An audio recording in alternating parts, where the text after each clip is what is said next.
नमस्कार, ANB news देख रहे हैं आप और मैं हूं आपके साथ हितेंद्र। बुलेटिन का आगाज करेंगे। दुनिया भर में हर्षोल्लास के साथ क्रिसमस का त्योहार मनाया जा रहा है। कोरोना महामारी के बीच भारत में भी कोरोना नियमों का ध्यान रखते हुए, कोरोना गाइडलाइंस का ध्यान रखते हुए ये पर्व मनाया जा रहा है। हालांकि महामारी को ध्यान में रखते हुए बड़ी संख्या में लोगों के एकजुट होने पर पाबंदी भी है, लेकिन बावजूद इसके श्रद्धालुओं का उत्साह बना हुआ है और अलग अलग जगहों पर चर्च के बाहर बड़ी संख्या में लोग पहुंच रहे हैं। जो लोग इस पर्व को मना रहे हैं उनमें खुशी का माहौल जो है वो देखने को मिल रहा है। देश के प्रधानमंत्री समेत तमाम बड़े नेताओं ने भी इस पर्व की सभी देशवासियों को बधाई दी।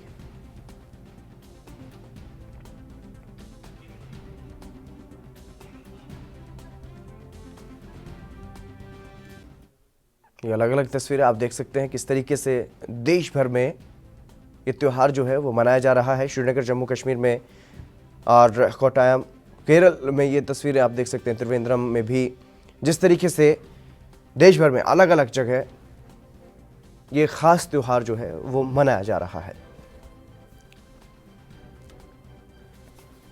हालांकि कोरोना महामारी अभी भी जारी है और कोरोना का प्रकोप। Very glad to present this nativity scene here, which has several events associated with the birth of Jesus. We have brought it all together along with the nativity scene, and we as a family are very happy that we could prepare it in this period and during this time of crisis.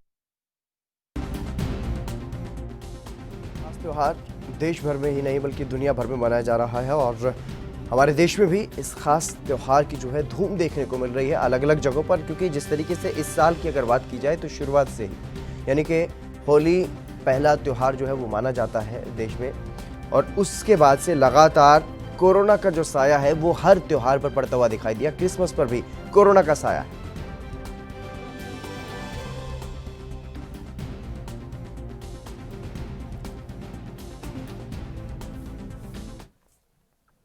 Satyaprakash Soni Mumbai से हमारे साथ जुड़ चुके हैं। हमारे संवाददाता सत्यप्रकाश, क्या कुछ जानकारी है किस तरीके से क्रिसमस का त्योहार जो है वो मनाया जा रहा है, क्या कुछ देखने को मिल रहा है?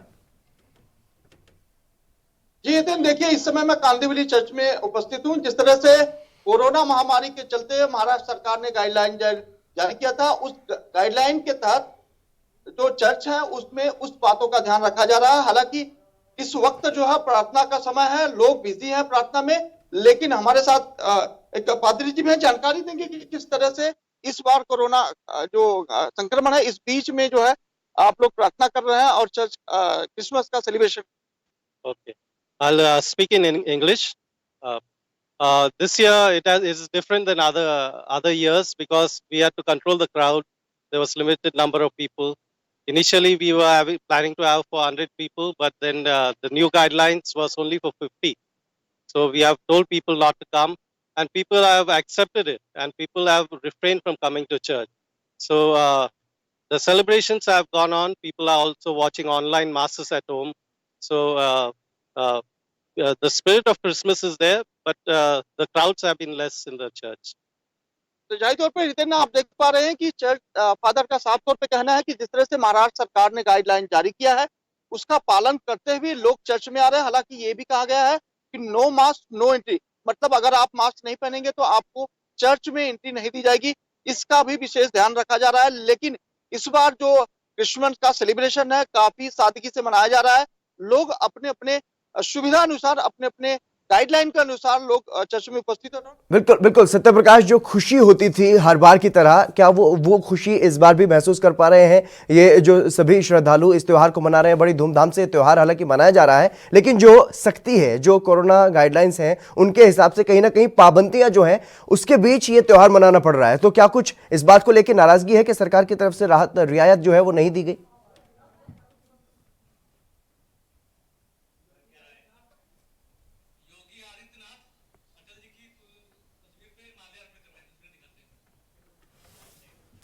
चलिए इस वक्त सीधा रुख करेंगे उत्तर प्रदेश के मुख्यमंत्री योगी आदित्यनाथ, क्योंकि आज अटल बिहारी वाजपेयी की जन्मतिथि है, जयंती है, और इसी कार्यक्रम में शिरकत कर रहे हैं। और यहाँ पर अटल बिहारी वाजपेयी की जो प्रतिमा है वहाँ पर श्रद्धांजलि अर्पित की है, श्रद्धा सुमन अर्पित किए गए हैं। सीएम योगी आदित्यनाथ की तरफ से उन्हें नमन किया गया है।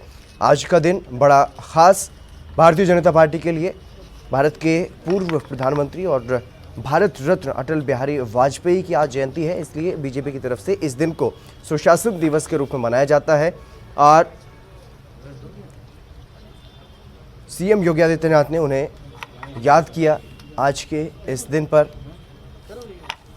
अटल बिहारी वाजपेयी की आज जयंती देश भर में मनाई जा रही है और एक तरफ क्रिसमस पूरे देश में मनाया जा रहा है और वहीं भारत रत्न और भारत के पूर्व प्रधानमंत्री अटल बिहारी वाजपेयी की ये जयंती का ये कार्यक्रम था, जहां पर सीएम योगी पहुंचे थे उन्हें श्रद्धा सुमन अर्पित करते हुए। सत्यप्रकाश सोनी हमारे साथ लगातार बने हुए हैं मुंबई से, वो दिखा रहे हैं किस तरीके से क्रिसमस वहां पर मनाया जा रहा है और क्रिसमस पर हम चर्चा कर रहे थे। सत्यप्रकाश, मैं आपके पास फिर से आना चाहूंगा क्योंकि लगातार जिस तरीके से अगर बात की जाए क्रिसमस का त्यौहार बड़ी धूमधाम से मनाया जा रहा है, लेकिन इस बार कुछ पाबंदियां जरूर हैं। उनके बीच किस तरीके से क्या कुछ परेशानियों का सामना करना पड़ रहा है या उतनी खुशी जितनी हर बार होती थी उतनी महसूस नहीं हो पा रही इस बार?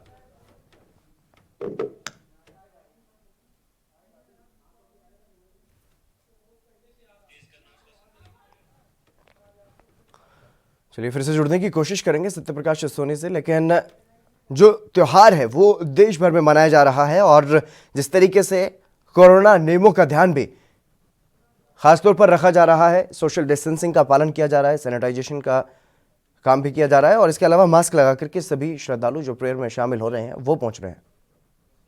सत्यप्रकाश एक बार फिर से हमारे साथ जुड़ गए। सत्यप्रकाश, मैं ये जानने की कोशिश कर रहा था क्योंकि जिस तरीके से हर बार हर्षोल्लास के साथ ये त्योहार मनाया जाता था, लेकिन इस बार कोरोना गाइडलाइंस की वजह से कुछ पाबंदियां हैं, तो ऐसे में क्या वही खुशी महसूस कर पा रहे हैं लोग या फिर कुछ परेशानी हो रही? देखिए, इन त्योहारों को लेकर लोगों में खुशियां जरूर रहती है, लेकिन जिस तरह से उत्साह देखने को मिल रहा था हर बार की तरह इस बार वो उत्साह नहीं है। लिहाजा हर बार पूरी रात जो है जश्न में पूरी मुंबई डूबी रहती थी, जश्न मनाया जाता पूरी रात, इवन दूसरे दिन भी पूरे दिन जश्न का माहौल रहता था, तमाम पटाखे फोड़े जाते थे। लेकिन इस बार इस तरह का गाइडलाइन के तहत जो नहीं किया जा रहा है। हालांकि ज्यादा लोगों की गैदरिंग भी मनाही की गई है, वहीं दूसरी तरफ जिस तरह से नाइट कर्फ्यू लगाया गया था उस दौरान ये कहा गया था कि 4 से ज्यादा लोगों की संख्या में नहीं उपस्थित होना, तो जाहिर तौर पर तमाम गाइडलाइन के तहत ये त्योहारों को बात दिया गया है। लेकिन लोग खुश जरूर है क्योंकि उनके यीशु का त्योहार है, उनके धर्म का एक बड़ा त्योहार है, तो जाहिर तौर पर लोग खुशियां मना जरूर रहे, लेकिन जो उत्साह था वो उत्साह इस बार देखने को नहीं मिल रहा।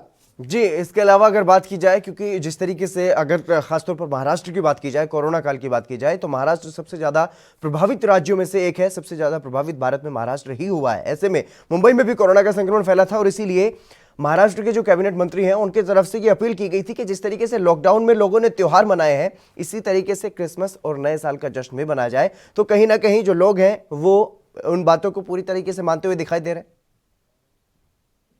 देखिए, कोरोना काल में जिस तरह से महाराष्ट्र सरकार ने भी आह्वान किया है कि लोगों को संयम रखे, त्योहारों को बड़ी सादगी से मनाएं, वहीं मुंबई पुलिस के ज्वाइंट कमिश्नर विश्वास नागरे पाटिल ने भी देर रात एक वीडियो जारी करते हुए साफ तौर पर आम जनता को अपील किया था कि 4 से ज्यादा लोग एकत्रित न हो, मास्क का प्रवेश बेहद जरूरी है, इस तरह का गाइडलाइन जो नहीं मानेगा उसके ऊपर कार्रवाई की जाएगी। इसको लेते हुए मुंबई का बिल्कुल इस पूरे मामले को जो है संगीनता से लेते हुए तमाम तरह के जो गाइडलाइन है उसका पालन कर रहा है। तमाम लोग जो है चर्च में जरूर आ रहे हैं, लेकिन जो गाइडलाइन जारी की गई उसके तहत आ रहे हैं, तो जाहिर तौर पर त्योहार है, खुशियां जरूर है, लेकिन उत्साह काफी कम है। लेकिन ये बात ये माननी पड़ेगी कि मुंबई कर हर उन फैसलों को सड़कों पर रखते हैं जो महाराष्ट्र सरकार कहती है। जी सत्यप्रकाश, अगर बात की जाए प्रेयर की, क्योंकि प्रेयर में पहले काफी संख्या में लोग एकजुट हो जाते थे, लेकिन इस बार क्या कुछ वहां पर पाबंदी लगाई गई है? कितने लोग एक साथ प्रेयर में शामिल हो सकते हैं? देखिए, जिस तरह से गाइडलाइन है उसमें साफ तौर पर कहा कि 50 से ज्यादा लोग चर्च में उपस्थित नहीं हो सकते हैं। प्रार्थना स्थल पे सिर्फ 4 से 5 लोग ही रहेंगे। दूसरी तरफ 10 साल से ऊपर के नीचे के बच्चों को चर्च में नहीं लाना है, वहीं जो 60 साल के ऊपर के शख्स हैं उनको भी चर्च में नहीं लाना है, जिससे संक्रमण की आशंका हो सकती है। तो तमाम ये गाइडलाइन है जिसको पालन करते हुए लोग चर्च में आ रहे हैं और अपने यीशु मसीह की प्रार्थना में शामिल हो रहे हैं। जी, और अगर बात की जाए, क्योंकि 50 लोग ही एक साथ प्रेयर कर सकते हैं, तो ऐसे में चर्च की तरफ से क्या कुछ रणनीति बनाई गई है? किस तरीके से यहाँ पर बाकी जो लोग आ रहे हैं उनको हैंडल किया जा रहा है, कंट्रोल किया जा रहा है? देखिए, सोशल डिस्टेंसिंग के लिए एक पैराग्राफ बनाया गया है कि किस तरह से आपको सोशल डिस्टेंसिंग करना है, और खासकर जब प्रार्थना होती है उस वक्त जो है एक निश्चित डिस्टेंस के तहत लोगों को खड़ा किया जा रहा है और प्रार्थना की जा रही है। वहीं दूसरी तरफ जब लोग प्रवेश करते हैं चर्च में, उस दौरान भी सोशल डिस्टेंसिंग का पालन किया जा रहा है, मास्क के बिना प्रवेश वर्जित किया गया है। तो तमाम चीजें हैं जो लोग अपने अपने जिम्मेदारी को मान रहे हैं। लेकिन प्रेयर में शामिल होने के लिए लोग पहुंचते हैं, तो ऐसे में किस तरीके से वहां पर प्रबंधन किया गया है ताकि सभी लोग प्रेयर में भी शामिल हो सके और जो कोरोना गाइडलाइंस है उनका भी पूरी तरीके से पालन किया जा सके? देखिए, प्रेयर स्थल जो होता है काफी बड़ा होता है, करीब 150 लोग उसमें रह सकते हैं। लेकिन जिस तरह से गाइडलाइन है, महज 50 लोगों तो जाहिर तौर पर एक डिस्टेंस के साथ लोग खड़ा होते हैं और प्रेयर को अंजाम देते हैं। जी, और प्रेयर करने के बाद किस तरीके से उन लोगों को वहां से निकलने के लिए कहा जाता है और किस तरीके से मतलब पूरी तरीके से प्रबंधन किया जाता है ताकि वहां पर कोरोना संक्रमण फैलने की बिल्कुल भी कोई चूक जो है वो ना हो वहां पर? देखिए, सोशल डिस्टेंसिंग का पालन करना बेहद जरूरी है। ये गाइडलाइन के तहत एक एक करके लोग बाहर निकलते हैं। और दूसरी तरफ जिस तरह से मैरी क्रिसमस के दौरान जो है लोग गले मिलते हैं, हाथ मिलाते हैं, लेकिन इस बार ज्यादातर देखा गया है कि लोग एक दूसरे को नमस्कार करते हुए दिखाई दिए, गुड मॉर्निंग गुड आफ्टरनून करते हुए दिखाई दे रहे हैं। जी बिल्कुल, तमाम जानकारी देने के लिए बहुत बहुत शुक्रिया सत्यप्रकाश। तो लगातार अगर बात की जाए तो पूरे देश भर में अलग अलग जगहों पर चर्च के बाहर लोगों की जो भीड़ है वो दिखाई दे रही है, लेकिन कोरोना नियमों का भी खास तौर पर ध्यान रखने की अपील सभी से की जा रही है और सभी लोग कहीं ना कहीं कोरोना नियमों का पालन करते हुए अपने इस खास त्योहार का लुत्फ जो है वो उठा रहे हैं, हर्षोल्लास के साथ इस खास त्योहार को मना रहे हैं। इस बार क्रिसमस पर भी कोरोना का साया जो है वो देखने को मिला है। कोरोना नियमों का लगभग ध्यान जो है वो रखने की पूरी कोशिश की जा रही है और अलग अलग जगहों पर कोरोना को ध्यान में रखते हुए जो गाइडलाइंस सरकार की तरफ से जारी की गई हैं उनको ध्यान में रखते हुए इस खास त्योहार को मनाया जा रहा है।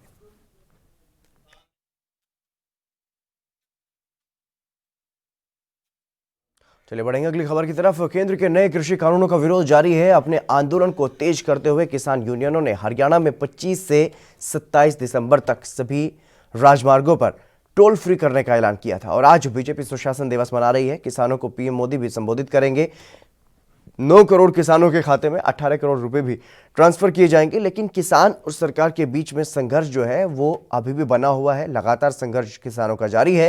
बात बनती हुई दिखाई फिलहाल तक नहीं दे रही है और एक बार फिर से किसानों को बातचीत के लिए समय तय करने का प्रस्ताव सरकार की तरफ से दिया गया है।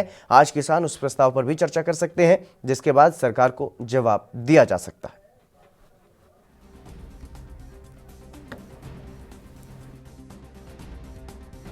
ਬਾਕੀ ਅਸੀਂ ਇਹ ਮੋਦੀ ਦੇ ਜੇ ਕਾਲੇ ਕਾਨੂੰਨ ਵਾਪਸ ਕਰਾਉਣ ਖਾਤਰ ਇੱਥੇ ਆਏ ਆ ਧਰਨਾ ਲਾਉਣ।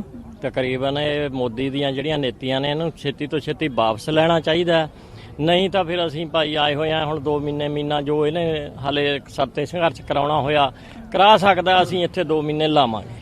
सर अभी जो बोल रहे कि बातचीत होगी, बातचीत के लिए फिर से बोला बातचीत तो भाई बहुत बार हो लिया, पर आज किसान जथेबंदियां जो बात करेंगे वो तो वही बता सकते हैं, हम तो कुछ नहीं बता सकते। जी सर, वो तो आप बताओगे। चाहते हैं कि अभी भी हम चाहते हैं भी मोदी पर को सर, ये जो मन ठंड लेना पड़ रही चाहिए। है, ये जो ठंड पड़ रही है इतनी ज्यादा ठंड का हमारे पर कोई असर नहीं है, ठंड की कोई बात नहीं है। नहीं, लग तो ही रहा है कि मोदी को वापस लेना चाहिए बिल। सर वापस तो लेना चाहिए, पर गवर्नमेंट जो बातचीत करने के लिए नहीं, अभी बात बोल जी रहे तो कि- 5 ਵਾਰ ਮੀਟਿੰਗ ਹੋ ਲਈ ਮੋਦੀ ਗਵਰਨਮੈਂਟ ਨਾਲ, ਕਿਸਾਨ ਜਥੇਬੰਦੀਆਂ ਦੀ 5 ਵਾਰ ਮੀਟਿੰਗ ਹੋ ਲਈ ਆ, ਪਰ ਕੋਈ ਛਿੱਟਾ ਨਹੀਂ ਨਿਕਲਿਆ। ਪਰ ਹੁਣ ਸਾਡੀਆਂ ਜਥੇਬੰਦੀਆਂ ਨੇ ਇਹ ਕਹਿਤਾ ਵੀ ਯੈਸ ਜਾਂ ਨੋ, ਫਿਰ अच्छा, ਇੱਕ ਹੀ ਗੱਲ आप ਹੋਣੀ। yes या no चाहते हैं। ਹਾਂਜੀ पर सर, ਵੀ ਬਿੱਲ government ਵਾਪਸ तो बोल ਲਓ। रहा है कि yes या no छोड़ के थोड़ा सा बातचीत कर लीजिए, तो बातचीत का कोई ਨਹੀਂ, तो- ਉਦੋਂ 5 ਵਾਰ ਗੱਲਬਾਤ ਹੋ ਚੁੱਕੀ ਆ ਪਹਿਲਾਂ, ਹੁਣ ਤਾਂ ਸਿਰਫ ਯੈਸ ਜਾਂ ਨੋ। तो सर आप लोग को क्या लग रही है, जो 5 बार मीटिंग रहा है, पूरा मीटिंग इनकंक्लूसिव रहा है, मतलब कोई सुराहा नहीं निकला है नहीं, कोई argument? कोई छिट्टा नहीं निकलिया तो उसमें। अभी क्या लग रहा है सर, आप लोग मतलब इकट्ठे कितना दिन तक ये मतलब लगातार रहे? ਜਦ ਤੱਕ ਬਿੱਲ ਵਾਪਸ ਨਹੀਂ ਹੁੰਦੇ, अच्छा, ਜਦ ਤੱਕ ਬਿੱਲ ਵਾਪਸ ਨਹੀਂ ਹੁੰਦੇ ਅਸੀਂ ਇੱਥੋਂ ਨਹੀਂ ਜਾਵਾਂਗੇ। अगर बात की जाए तो दिल्ली में किसानों का आंदोलन जारी है और जिस तरीके से किसानों की तरफ से ये आह्वान किया गया है कि टोल फ्री आज से जो रहेंगे और लगातार अगर बात की जाए तो केंद्र सरकार का विरोध इन कृषि कानूनों को लेकर के किया जा रहा है। वहीं केंद्र सरकार की तरफ से बार बार ये कहा जा रहा है कि ये किसान के हित में ये कानून है और जो संशोधन किसान चाहते हैं, आंदोलनकारी किसान जो संशोधन चाहते हैं वो भी हम करने को तैयार हैं। लेकिन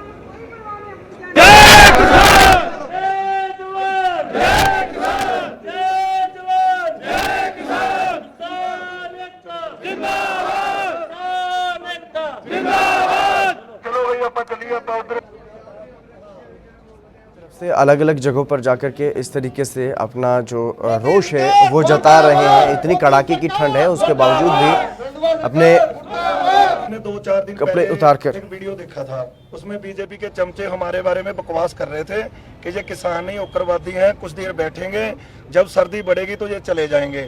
मैं उनको ये बताना चाहता हूँ, हम उनके वारिस हैं जिनके छोटे साहबजादों ने सर्दी में ठंड नहीं मानी, अपनी हार नहीं मानी, तो हम उनके वारिस हैं। दिल्ली की हमारे आगे कोई औकात नहीं है। ये भूल जाएंगे ठंड बढ़ेगी तो ये भाग जाएंगे। हम वैसे भी किसान हैं, हम अपने खेतों में, पंजाब में तो इससे ज़्यादा सर्दी होती है, हम रात को 12-12, 1-1 बजे तक पानी लगाते हैं, वहाँ कूड़ा पड़ता है, तो हमें तो वहाँ से सर्दी नहीं लगी, तो यहाँ दिल्ली की सर्दी तो है ही क्या है। ये बात बीजेपी के चमचों को बताने के लिए हमने कपड़े उतारे हैं कि ये बात वो ध्यान से सुन लें। और मैं एक मैसेज और देना चाहता हूँ, वो जो बीजेपी के चमचे जो बकवास करते ना, वो एक बार हमारा सिख इतिहास ध्यान से पढ़ लें। जब वो इसको पढ़ेंगे तो हो सकता है वो भी हमारे साथ चल पड़े। प्रोटेस्ट क्यों कर रहे हो? प्रोटेस्ट ये काले कानून जो मोदी ने सरकार ने हमारे लिए लाए हैं, हमें वो काले कानून नहीं चाहिए। एक बात मैं ये आपके जरिए कहना चाहता हूँ, आप हमारा फायदा करना चाहते हो, लेकिन हम फायदा नहीं लेना चाहते, तो आप हमारे को धक्के से हमारा फायदा क्यों करना चाहते हो? हमें ये कानून चाहिए ही नहीं, हमें ऐसा फायदा नहीं चाहिए ये कानूनों का। ये काले कानून है, ये किसान मारू कानून है। मोदी सरकार हमारे किसानों की जमीनों को जो ये अडानी अवानी है उनके हाथों में देना चाहती है, किसानों को मारना चाहती है। ये कब तक चलेगा? ये तब तक चलेगा जब तक ये मोदी सरकार काले कानून वापस नहीं ले ले। हमारे पहले दिन कपड़े उतार के एक मेरा भाई आया था, हम दूसरे दिन 4 आए और उसके बाद 10 आए। खबर पर चर्चा करेंगे, लेकिन फिलहाल वक्त एक छोटे से ब्रेक का, जल्द हाजिर होंगे।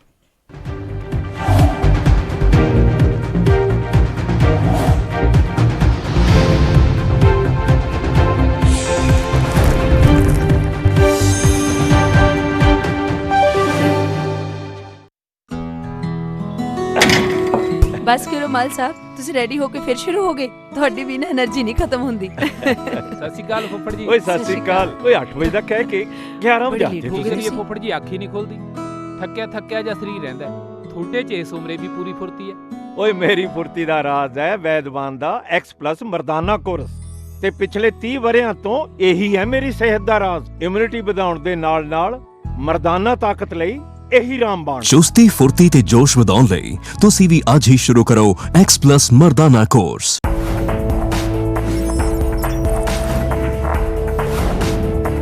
कम ब्रेक और ज्यादा खबरों के साथ देखिए ANP news in channel number पर।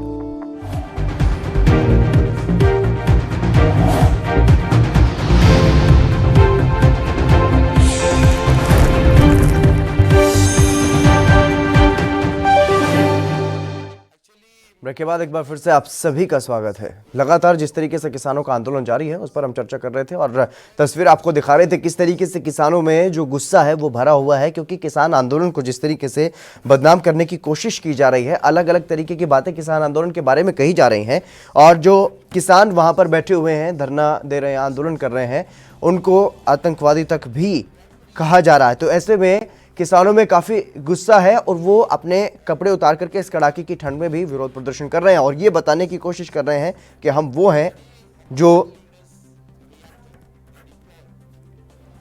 किसान रात को अंधेरे में भी और कड़ाके की ठंड में भी पानी लगाते हैं।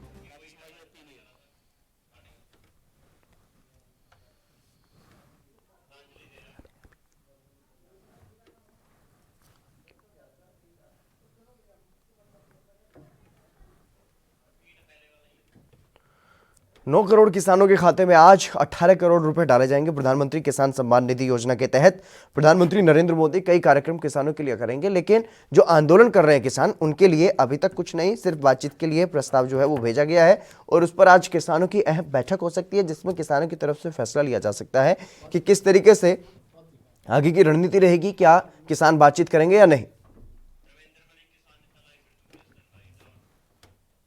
धर्मेंद्र मलिक किसान नेता हमारे साथ जुड़ चुके हैं, उनसे चर्चा करेंगे। धर्मेंद्र जी, आपका स्वागत है एनबी न्यूज पर।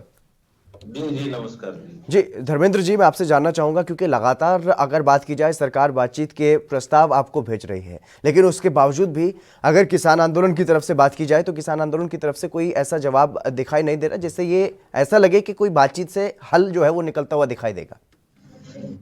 नहीं, देखो, सरकार एक तरफ तो बातचीत का प्रस्ताव भेजती है जी, दूसरी तरफ मीडिया के माध्यम से जो हमारी डिमांड्स हैं उनको खारिज करती रहती है। तो ऐसे में बातचीत का क्या मतलब? जी, जैसे आज भी जो है सरकार का एक बयान है कि किसानों की जो एमएसपी की मांग है वो तार्किक नहीं है।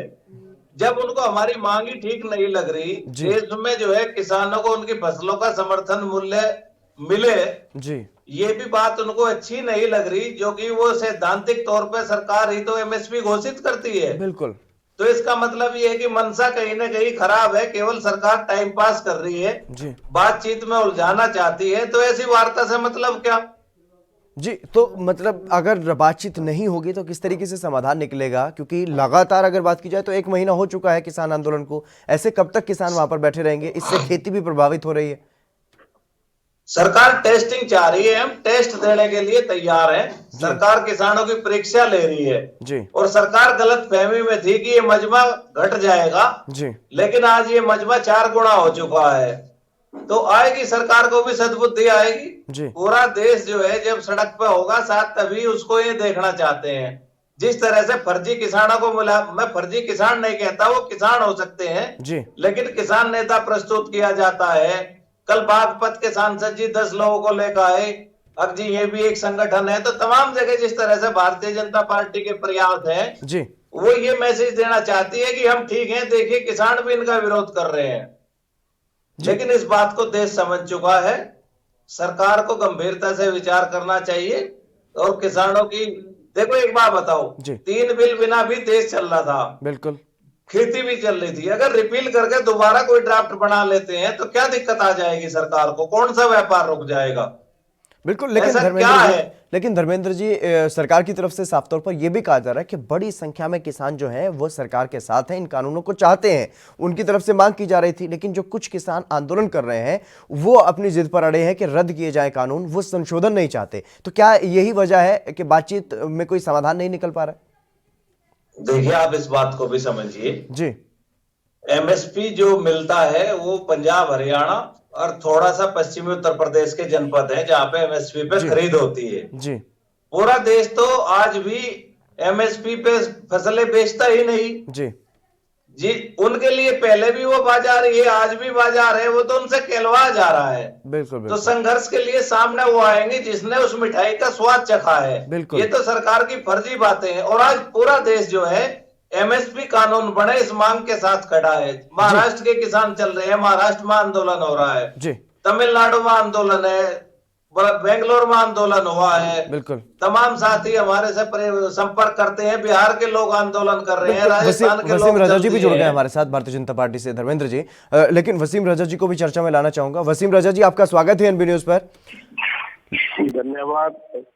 सवाल ये है, क्योंकि लगातार अगर बात की जाए तो 1 महीने से किसान आंदोलन कर रहे हैं दिल्ली में और आज बीजेपी सुशासन दिवस मना रही है। तो क्या सुशासन दिवस की यही तस्वीर होती है कि 30 से ज्यादा दिन तक भी कोई धरना जो है वो चलता रहे, आंदोलन इस तरीके से चलता रहे बड़े स्तर पर? देखिए, हम नहीं चाह रहे कि कोई धरना चले, कोई आंदोलन हो। हम लगातार यही किसानों से विनम्र निवेदन कर रहे हैं कि भाई अब धरने को समाप्त करें और जो आपकी समस्याएं थी, जो मांगे थी, जो आप अमेंडमेंट चाहते थे, जिन जिन प्रावधानों में बदलाव चाहते थे, सरकार सब पे सहमत है। तो उसके बाद इस धरने का क्या कारण क्या है, ये तो अब ये भाई साहब ही बता सकते हैं ना। ये लोग इन्होंने तो साफ तौर पे बता दिया कि एमएसपी पे एक तरफ आश्वासन देने की बात करते हैं, दूसरी तरफ कहते हैं कि ऐसा हो ही नहीं सकता। तो फिर किस तरीके का आश्वासन दिया जा रहा है? वो एक पहले मैं स्पष्ट कर दूं, एमएसपी से कोई छेड़छाड़ नहीं हो रही है, एमएसपी रहेगी, एमएसपी में कोई बदलाव नहीं होगा। किसानों को एपीएमसी एक्ट के माध्यम से फसल सरकारें खरीदेंगी। ये जो हम व्यवस्था दे रहे हैं वैकल्पिक व्यवस्था दे रहे हैं। वसीम जी, सवाल यही है कि पंजाब हरियाणा में तो एमएसपी पर फसलें खरीदी भी जा रही थी और अब वहां पर भी इस तरीके के वैकल्पिक अगर बाजार आ जाएंगे और मंडियों की अगर कोई वो भूमिका जो है वो घट जाती है तो मंडियां खत्म हो जाएंगी, ये आशंका थी अभी तक किसानों में। लेकिन अब सवाल ये भी है कि पूरे देश में एमएसपी पर फसलें क्यों नहीं खरीदी जा रही? देखिए हम एक बात कहेंगे, आशंका के ऊपर नहीं करना चाहिए। आशंका नहीं सर, ये तो वास्तविकता है। फसलें खरीदी नहीं जा रही है एमएसपी पे। अगर पंजाब हरियाणा की बात भी करें तो एमएसपी घोषित कुछ और होती है, किसान को मिलता उसका कुछ और ही है। ये हम तो वही कह रहे हैं ना, हम तो यही कह रहे हैं कि ये नहीं, ये पहले से भी ऐसा होता आ रहा है। जी, क्या धर्मेंद्र जी ऐसे ही चलते रहना चाहिए सब कुछ जो पहले से चलता आ रहा है? धर्मेंद्र जी, लेकिन हम यही कह रहे हैं ना कि जब वैकल्पिक व्यापार मंडी मिलेगी, खुला व्यापार होगा, बाहर राज्यों के जो व्यापारी हैं वो किसानों की फसल खरीदने आएंगे, तो उनको तो ये कहा जा रहा है ना कि फसल एमएसपी से ऊपर खरीदेंगे। तो नेचुरली है कि जो एमएसपी सरकार तय करेगी उसके ऊपर जाके बाहर के व्यापारी जो है इसे ऊपर खरीदेंगे। तो सरकार को लिख के कानून बनाने में क्या दिक्कत है, जब सरकार की मंशा इतनी स्पष्ट है। बिल्कुल यही सवाल बना हुआ है पिछले करीब एक महीने से। सरकार कानून बना दे। बिल्कुल धर्मेंद्र जी, बहुत बहुत शुक्रिया मेरे साथ जुड़ने के लिए। वसीम रजा जी, आपका भी बहुत बहुत शुक्रिया। लेकिन पिछले करीब एक महीने से यही सवाल जो है वो बना हुआ है कि एमएसपी पर आखिरकार समस्या क्या है, एक कानून क्यों नहीं बना देती सरकार। फिलहाल इस कार्यक्रम में बस इतना ही। आप बने रहिए एएनबी न्यूज के साथ।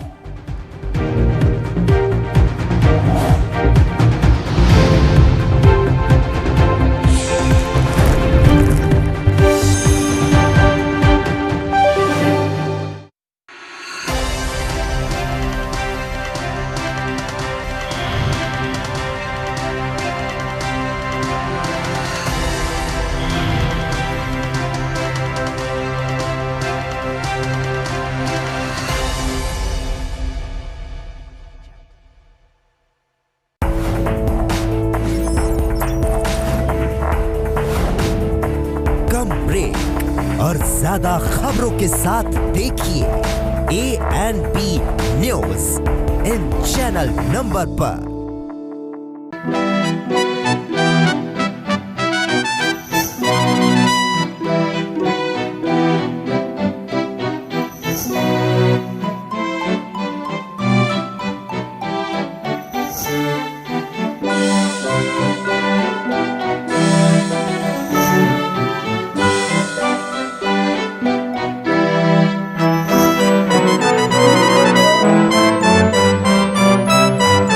मुस्कुराते हंसते क्रिसमस ट्री तुम सजाना, जीवन में खूब सारी नई खुशियों को लाना, दुख दर्द अपने भूल कर सबको गले लगाना और प्यार से क्रिसमस मनाना।